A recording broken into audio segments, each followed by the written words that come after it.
Everyone, my self Pulkit Sharma, MBBS student from JLN Ajmer. तो पिछले कुछ दिनों से लगातार काफ़ी लोगों के मैसेजेस आ रहे हैं, इंस्टाग्राम पे ईमेल्स आ रहे हैं, साथ ही कमेंट सेक्शन में भी सेम तरीके के सवाल पूछे जा रहे हैं। मैंने कुछ वीडियोस बनाए हैं उस टॉपिक पे, 2-3, पर इतने सारे सवाल आने के बाद मुझे लगा कि मुझे एक वीडियो और बनाना चाहिए इस टॉपिक पे, जिससे कि आपके सारे कन्फ्यूजन दूर हो पाए। तो वो सवाल ये है कि लोगों में कन्फ्यूजन ये बना हुआ है कि वो ऑल इंडिया कोटा से कॉलेज लें या फिर स्टेट के सेकेंड राउंड का वेट करें। तो मैं इस वीडियो में इसी बारे में बात करूंगा, तो आप लास्ट तक वीडियो को देखिए जिससे कि आपको चीजें समझ आए अच्छे से।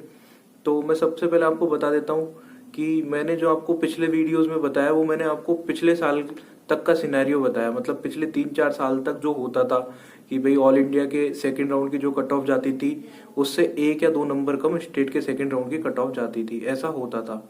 हो सकता है इस साल भी ऐसा हो। तो काफी सारे लोगों का सवाल था ये कि उनको ऑल इंडिया में चले जाना चाहिए, स्टेट में वेट करना चाहिए। तो आई कैन फील कि आपको कैसा लग रहा होगा इस कंडीशन में कि आप 625 नंबर लाने के बाद भी आराम से अपने होम स्टेट में कॉलेज नहीं ले पा रहे हो। तो ये काउंसलिंग प्रोसेस की गलती है, आपकी कोई गलती नहीं है इसमें, क्योंकि ये जो काउंसलिंग प्रोसेस है इसके बारे में मैंने ऑलरेडी 1-1.5 साल से काफी बार मैंने बोला है काउंसलिंग प्रोसेस के बारे में। या तो जो ऑल इंडिया का सेकंड राउंड होना चाहिए उसमें कंपलसरी कर देना चाहिए, आपको जो कॉलेज अलॉट हो गया वो लेना ही लेना है, जिससे कि लोगों में कंफ्यूजन ना हो कि यार कितनी सीटें बच के आएंगी सेकंड राउंड में, स्टेट में अपन ना चांस है वहां, या फिर अपन ऑल इंडिया में जाएं। तो या तो ऐसा हो जाना चाहिए या फिर ऐसा होना चाहिए कि जो ऑल इंडिया के सेकंड राउंड के बाद जो सीटें जो स्टेट को सरेंडर कर दी जाती हैं वो सीटें सरेंडर होने की बजाय ऑल इंडिया में भी एक मॉपअप राउंड होना चाहिए, जिसमें लोगों को अपनी रैंक्स ऑल इंडिया की सीटें ऑल इंडिया कैंडिडेट से ही भरी जानी चाहिए, जिससे लोगों के पास एटलीस्ट एक ऑप्शन तो रहे अच्छा कि अगर उनको स्टेट में नहीं मिलता है और अगर वो वेट करते हैं स्टेट में तो उनको ऑल इंडिया के मॉपअप के थ्रू कॉलेज मिल जाएगा। अनफॉर्चुनेटली ऐसा है नहीं। तो काफी सारी जो स्टेट्स हैं जिनकी ऑलरेडी कट ऑफ कम रहती है वहां पे और सीटें सरेंडर हो जाती है ऑल इंडिया कोटा की उन स्टेट्स को, तो उन स्टेट्स को तो फायदा है, पर जो अपने स्टेट्स राजस्थान, दिल्ली, हरियाणा, इस तरीके के स्टेट्स वाले कैंडिडेट्स को काफी नुकसान है इससे। तो अभी जो कंफ्यूजन की बात करते हैं कि क्या करना चाहिए क्या नहीं करना चाहिए, तो मैं आपको बता देता हूँ कि ये चीजें काफी चीजों पर डिपेंड करती है, ये जो आपको रुकने का डिसीजन है या जाने का डिसीजन है। सबसे पहले तो ये कि आपका कौन सा ड्रॉप था। अगर आप 12 के साथ हो तो आप रिस्क ले सकते हो, आपका फर्स्ट ड्रॉप था तो आप शायद फिर भी रिस्क ले सकते हो, पर यदि आपका सेकंड या थर्ड ड्रॉप है तो मेरे हिसाब से आपको चले जाना चाहिए। साथ ही ये चीज डिपेंड करती है कि आपके मार्क्स कितने हैं।